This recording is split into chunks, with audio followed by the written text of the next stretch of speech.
Hello everyone, my name is Shivani Thapliyal, Assistant Professor, NDIM, New Delhi.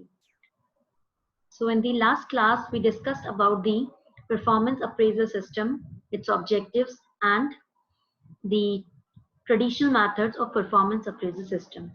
In today's lecture, we'll be discussing about the modern methods of performance appraisal system. Under the modern methods of performance appraisal system, the most important ones are, the first one is management by objectives or MBO. This concept is being given by Peter F. Drucker in 1954.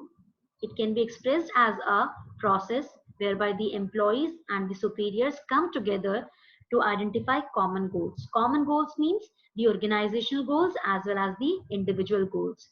The standards to be taken as the criteria for measurement of their performance and contribution and deciding the course of action to be followed. So we can also call management as a participative goal setting, choosing course of actions and decision making. So what basically we are doing in management by objective, this is also known as a participative management. Here the management and the employees are coming together and they make some common goals, जहाँ पे individual goals plus organizational goals को combine करके एक common goal decide किया जाता है, standards set किए जाते हैं, what are the standards for the performance, और decisions लिए जाते हैं that how you will be achieving those goals. तो इसके थ्रू क्या होता है basically, because employees are involve in the goal setting process, तो इससे एम्प्लॉयज का commitment towards achieving those goals थोड़ा इंक्रीज हो जाता है, because employees get this feeling that this goal is being decided by them, so they are also bound to contribute towards the achievement of these goals. उनको भी ये goals achieve करने में full efforts अपने डालने हैं, बिकॉज ये goals उन्होंने ही डिसाइड किए हैं. दैट इज वाई, अच्छा, बिकॉज गोल्स इसमें एक कॉमन डिस्कशन के थ्रू सेट हो रहे हैं, that is why we are calling it as a participative management technique, and this is a very effective technique. Next is 360 degree feedback appraisal method. In 360 feedback, it is also known as multi-rater feedback. It is a most comprehensive appraisal where the feedback about the employee's performance comes from all the sources that come in contact with the employee on his job. Basically हम लोगों ने 360 degree angle देखा है. It's like a circle. Circle इसका मतलब basically ये है कि एक एम्प्लॉय और उसके अराउंड जितने भी लोग हैं जिनसे वो कांटेक्ट में आता है while performing his job duties, everybody will be appraising him. सभी उसकी परफॉर्मेंस को इवेलुएट करने में कंट्रीब्यूट करेंगे. अब एक एम्प्लॉय के कांटेक्ट में कौन कौन आता है और what are the people who are involved in this 360 degree appraisal system? Boss, team members, peers, customers, other staff members, and the person himself. So everybody, even the person himself, will be involved in evaluating the performance.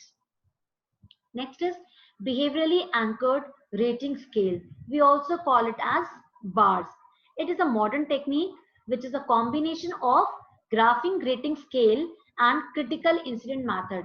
Graphic rating scale and critical incident methods are basically the two traditional techniques of performance appraisal system. और इन दोनों को जब हम combine करते हैं, इन दोनों को combine करके BAR यानी behaviorally anchored rating scale design किया गया for appraising the performance. It comprises predetermined critical areas of job performance, means some critical incidents or the sets of behavioral statement describing important job performance qualities. And now on a scale, on a 5-point scale, 7-point scale और a 9-point scale, उस scale पे हम इन job qualities को rate करेंगे. Critical job behaviours को हम एक scale में रेट करते हैं. Suppose the example of a 5-point Likert scale is very good, good, average, below average और poor performer. और हम इसको further 7-point scale बना सकते हैं by adding a criteria like excellent, very good, good, average, below average और poor. तो इस तरीके से हम एक रेटिंग स्केल लेते हैं, इसको बेसिकली ग्राफिक रेटिंग स्केल है ये, और इसमें हम क्या रेट कर रहे हैं, बेसिकली जो क्रिटिकल जॉब बिहेवियर्स हैं. That is why this is the combination of these two, critical incident method and graphical rating method. इन दोनों को कंबाइन करके हम एक एम्प्लॉय की परफॉर्मेंस को इवैल्यूएट करते हैं, रेट करते हैं, जिस and this technique is known as behaviourally anchored rating scales. Next is assessment centre. Assessment centre में बेसिकली क्या होता है, example I would like to give the example of assessment centre as Tata management training centres. Basically यहाँ पे employers अपने employees को भेजती हैं फॉर इवैल्यूएशन. यहाँ पे basically everything is happening in multiple terms, multiple activities होती हैं, activities like role play, group discussions, case studies, इस तरीके से डिफरेंट डिफरेंट मल्टीपल एक्टिविटीज एक एम्प्लॉय परफॉर्म करता है. फिर there are multiple evaluators, multiple observers. वो एक्टिविटी मल्टीपल टाइम्स ऑब्जर्व की जाती है बाय मल्टीपल ऑब्जर्वर्स. ठीक है, एक एक्टिविटी को दो से तीन से चार बार मतलब ऑब्जर्व किया जा सकता है, that how a person is behaving और एक्टिंग. उसके बाद वो जो बिहेवियर है उसका वो मल्टीपल टाइम्स ऑब्जर्व हो रहा है बाय मल्टीपल इवैल्यूएटर्स. इवैल्यूएट करने वाले भी वहां पे दो से ज्यादा इवैल्यूएटर्स प्रेजेंट होते हैं. तो इस तरीके, और मल्टीपल कॉम्पिटेंसीज को वहां पे इवैल्यूएट किया जाता है, मल्टीपल पार्टिसिपेंट्स होते हैं. That is why I am saying in assessment center everything is in multiple competencies, multiple observers, multiple participants, multiple exercise plus multiple simulations. मतलब वहां पे डिफरेंट सिचुएशंस को डुप्लीकेट करके वहां पे एम्प्लॉय से परफॉर्म करवाया जाता है in order to evaluate his performance. तो ये सब आपका होता है असेसमेंट सेंटर्स में, जहाँ पे ऑर्गेनाइजेशंस अपने एम्प्लॉयज को फॉर इवैल्यूएशन पर्पस भेजती हैं, उनकी परफॉर्मेंस को असेस करने के लिए भेजती हैं. And TMTC, Tata Management Training Center, is one of the example of assessment centers most commonly used by the employers. Now, next method is human resource accounting method. Human resource accounting method में basically human resources are valuable assets for every organizations, and human resource accounting method values the relative worth of these assets, यानी relative worth of the people in terms of money.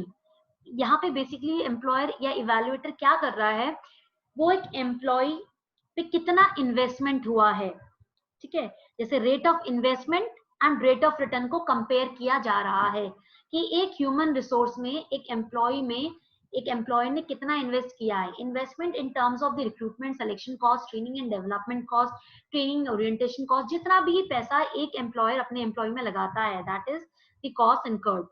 ठीक है, उसको compare किया जाता है कि employ कितना fruitful है अपनी ऑर्गेनाइजेशन के लिए, या एम्प्लॉय ने कितना बिजनेस जनरेट करके दिया है, कितना रेवेन्यू जनरेट करके दिया है अपने एम्प्लॉयर को.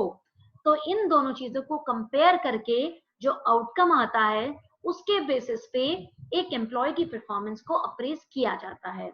अब this outcome can be positive और कैन बी नेगेटिव. अगर एम्प्लॉय पे इन्वेस्टमेंट कम है और एम्प्लॉय का आउटपुट ज्यादा है तो obviously that person will get promotions.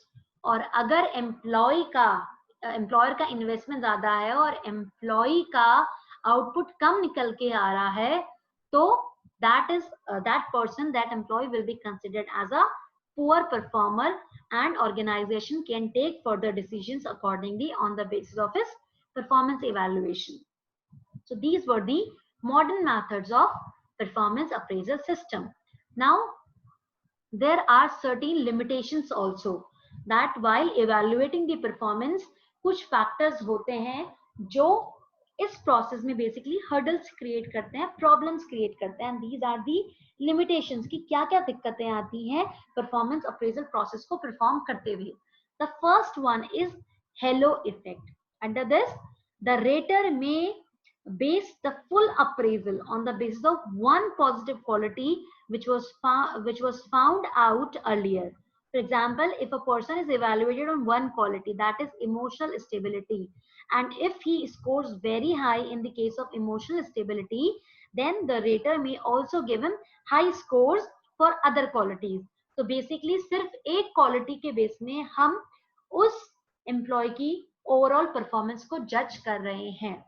Suppose if I'm teaching HRM in some class और कोई एक student some student perform good in HRM subject, एक स्टूडेंट ने HRM सब्जेक्ट में बहुत अच्छा परफॉर्म किया, तो अब इस बेसिस में आई एम कंसिडरिंग दैट कि वो स्टूडेंट बहुत ही अच्छा है पढ़ने में and he might top the class, but हो सकता है उस स्टूडेंट ने बाकी सब्जेक्ट्स में अच्छा परफॉर्म नहीं करा हो, but just on the basis of my subject I am considering that student as an intelligent student.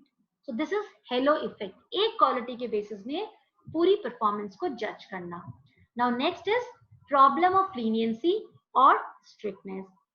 कभी क्या होता है, रेटर बहुत ज्यादा लीनियंट होता है और कभी क्या होता है बहुत ज्यादा स्ट्रिक्ट होता है. अगर बहुत ज्यादा लीनियंट है तो इवैल्यूएटर सभी की परफॉर्मेंस के अच्छे फीडबैक देता है, अच्छे रिव्यू देता है और एक लीनियंसी दिखाता है इन दी इवैल्यूएशन प्रोसेस, दैट सभी को अच्छे मार्क्स मिल रहे हैं क्लास में. अगर कॉपी चेक करते हुए मैं HRM की एक लीनियंट अप्रोच मैं रखती हूँ तो every student will be getting और scoring high marks in my subject. और स्ट्रिक्टनेस रखती हूँ तो जिन्होंने अच्छा परफॉर्म भी करा है उनको भी कहीं ना कहीं कम नंबर मिलेंगे. So this is the this is the limitation of this performance appraisal system, जहाँ पे रेटर की जो क्वालिटी होती है लीनियंसी या स्ट्रिक्टनेस की, ये पूरे सिस्टम को खराब कर सकती है, परफॉर्मेंस अप्रेजल सिस्टम को इनइफेक्टिव बना सकती है. Now next is central tendency. Sometimes a rater gives only middle range scores to all individuals. Middle range scores मिलते हैं सारे इंडिविजुअल्स को. जैसे मैं अगर आउट ऑफ 30 मार्क्स दे रही हूँ तो मैं कोशिश करती हूँ कि मैक्सिमम स्टूडेंट जो होंगे वो अराउंड 18, 19, 20, 21 समवर मिडिल रेंज के मार्क्स स्कोर कर रहे हैं, बिकॉज मैं ना ज्यादा किसी को खराब मार्क्स देना चाह रही हूँ ना मैं किसी को ज्यादा अच्छे मार्क्स देना चाह रही हूँ. तो this approach is somewhere in between your leniency and strictness. Actually that is the central tendency. आप मिडिल वैल्यू को कंसिडर करते हुए चलते हो while evaluating the person. ना आप किसी का ज्यादा बुरा करना चाहते हो ना ज्यादा किसी का एक्चुअली भला करना चाहते हो. That is the approach of the evaluator. Now next is personal biasness. Personal biasness तब आती है जनरली अगर मान लो कोई इवैल्यूएटर है वो अपने किसी नोन को, अपने फ्रेंड को या कहीं से उसका कोई कांटेक्ट है पहले से उस पर्सन से, उसको इवैल्यूएट करता है. या मान लो कई बार ऐसा होता है कि आपको लगता है नहीं ये आपकी सिटी से ही बिलोंग करता है, दिस पर्सन ये आपकी कास्ट को बिलोंग करता है ना. इस तरीके से क्या होता है, कुछ फैक्टर्स होते हैं जो आपकी इवैल्यूएशन प्रोसेस को अफेक्ट करने लगते हैं और एक फेवरिज्म वाली फीलिंग आती है. That is personal biasness actually, जो आपके परफॉर्मेंस अप्रेजल सिस्टम को अफेक्ट करता है. Now next is fear of spoiling relations. कई बार क्या होता है कि एक सुपीरियर सबऑर्डिनेट के बहुत अच्छे रिलेशंस हैं और सुपीरियर नहीं चाहता कि उसके अपने सबऑर्डिनेट से रिलेशन स्पॉइल हो, तो वो एक फेयर होता है जिसके बेसिस में अगर आपका सबऑर्डिनेट अच्छा परफॉर्म नहीं कर रहा है स्टिल आप उनको एक पॉजिटिव फीडबैक उनकी परफॉर्मेंस का प्रोवाइड कर रहे हो, although that person was not performing good, but just आपको फेयर है कि कहीं आपके रिलेशन उसके साथ खराब ना हो जाए तो आप उसका फीडबैक अच्छा प्रोवाइड करते हो. Now next is horn effect. Horn effect is actually the opposite of your hello effect. जहां पे आपने हेलो इफेक्ट में एक पॉजिटिव क्वालिटी के बेस में पूरी परफॉर्मेंस को अच्छा जज कर लिया था एक एम्प्लॉय की, उसका ऑपोजिट है हॉर्न इफेक्ट. मतलब एक नेगेटिव क्वालिटी के बेस में आपने पूरे पर्सन को एक नेगेटिव पर्सन कंसिडर कर लिया है. कि सपोज कोई स्टूडेंट है क्लास में, अगर वो क्लीन शेव्ड होके या क्लीन ड्रेस में नहीं है, यूनिफॉर्म में नहीं है वहां पे क्लास में बैठा हो, तो I will be considering that student as a lazy student और might be a bad performer also. That is a horn effect कि सिर्फ एक उसकी मैंने क्वालिटी देखी और उसके बेसिस में उसकी पूरी पर्सनालिटी को, पूरी परफॉर्मेंस को मैं जज कर रही हूँ. That is horn effect. Now next is spill over effect. Spill over effect में क्या होता है बेसिकली कि हम प्रेजेंट परफॉर्मेंस को जज करते हैं कि हमारी जो प्रेजेंट जजमेंट होता है वो पास्ट परफॉर्मेंस से इन्फ्लुएंस हो जाता है.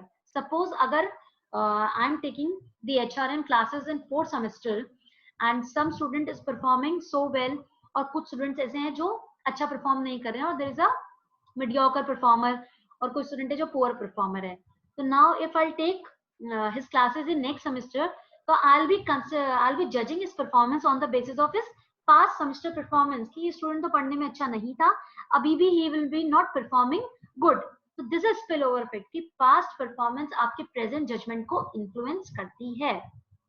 So this is about all the limitations of performance appraisal system. Thank you very much.